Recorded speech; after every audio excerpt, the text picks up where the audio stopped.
Updating macOS Sonoma 14.5 on unsupported Macs is not recommended, as it may cause stability issues and potentially damage your system. However, if you still want to try, you can follow these general steps. First, check compatibility. Ensure your Mac meets the minimum requirements, which include a 64-bit processor, a metal-compatible GPU, and 8 GB of RAM.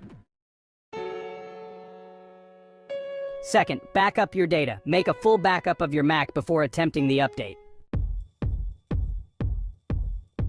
Third, download the installer.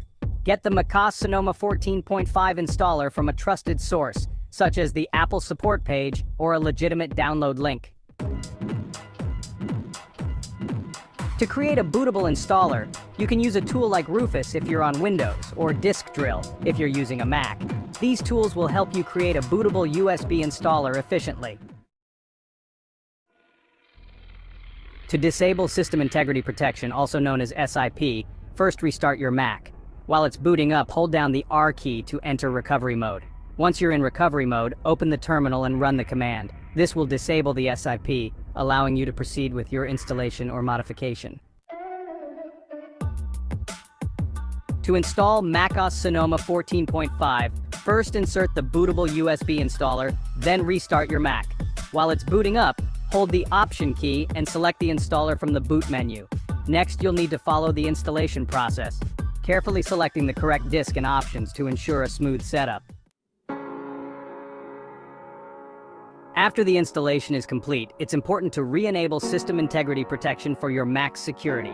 Restart your Mac, hold down the R key to enter recovery mode. Once there, open the terminal and run the command to activate System Integrity Protection. Please note that this process may not work for all unsupported Macs and could lead to issues. Proceed with caution and at your own risk. It's essential to understand the potential risks involved in updating unsupported systems.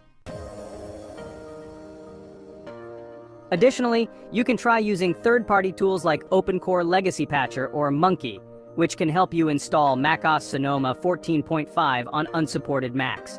However, be aware that these tools may not work for everyone and could potentially cause issues. Always follow the instructions carefully and back up your data before attempting any updates.